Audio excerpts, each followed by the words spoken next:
মৰমৰ ছাত্ৰ-ছাত্ৰীসকল, আজি আমি তোমালোকৰ পঞ্চম শ্ৰেণীৰ গণিত বিষয়ৰ প্ৰথমটো পাঠ সংখ্যা আৰু প্ৰক্ৰিয়াৰ বিষয়ে আলোচনা কৰিম। তোমালোক সকলোৱে এঠাইৰ পৰা আন এঠাইলৈ অহা-যোৱা কৰা, হয়নে?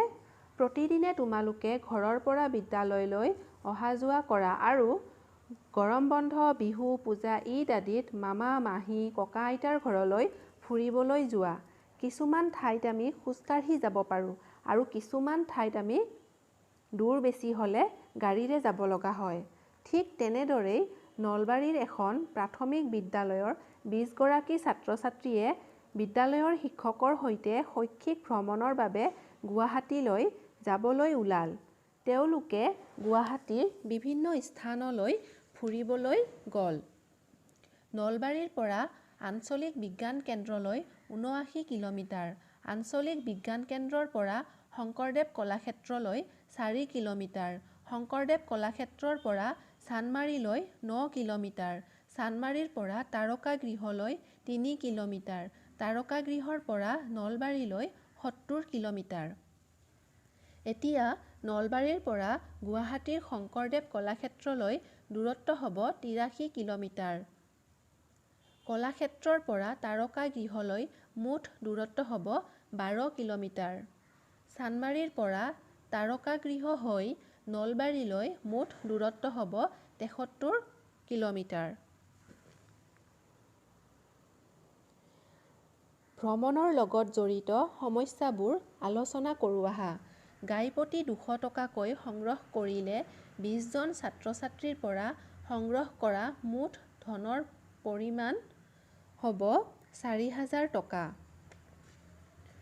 দলটোৱে গাড়ীৰ ভাড়াৰ বাবে 2200 টকা আদায় দিলে।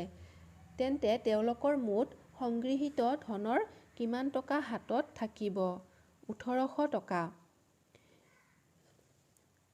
আঞ্চলিক বিজ্ঞান কেন্দ্ৰত প্ৰৱেশ টিকটৰ বাবে 21 জনৰ শিক্ষকসহ গাইপতি 10 টকাকৈ জমা দিয়াত টিকটৰ বাবে মুঠ খৰচ হ'ল 210 টকা। বাকী থাকিল 1590 টকা। দলটোৱে খোৱাৰ বাবদ গাইপতি 65 টকাকৈ খৰচ কৰিলে মুঠ 21 জনৰ কিমান টকা খৰচ হ'ব? খোৱাৰ বাবদ খৰচ হ'ব 1365 টকা। হাতত জমা ৰ'ব 225 টকা। কিতাপৰ বাবদ আছিল 450 টকা। খৰচ হ'ল 318 টকা। এতিয়া তোমালোকে স্ক্ৰীনত দিয়া সংখ্যাবোৰ আখৰেৰে লিখিব চেষ্টা কৰা। 352, 600, 1556, 1605। আহা আমি স্থানীয় মান সম্পৰ্কে আকৌ এবাৰ মনত পেলাই লওঁ। একক, দশক, শতক, হাজাৰ, অযুত। 10,000 মানে 1 অযুত। 14,132 এইটো বিস্তীৰ্ণ ৰূপত লিখা হৈছে। এনেদৰে এই সংখ্যাকেইটাও তোমালোকে বহলাই লিখিব শিকা। 1111 এইকেইটা নিজে চেষ্টা কৰিবা। সংক্ষিপ্ত ৰূপত লিখো আহা। 447। সংখ্যাত লিখা 9805,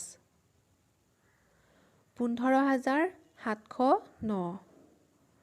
সৰুৰ পৰা ডাঙৰলৈ ক্ৰমত সজাও আহা।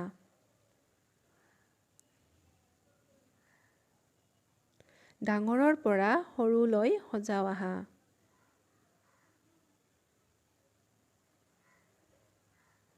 এতিয়া আমি সংখ্যাবোৰেৰে গঠন কৰিব পৰা আটাইতকৈ ডাঙৰ সংখ্যা আৰু আটাইতকৈ সৰু সংখ্যা বিচাৰিব শিকো আহা।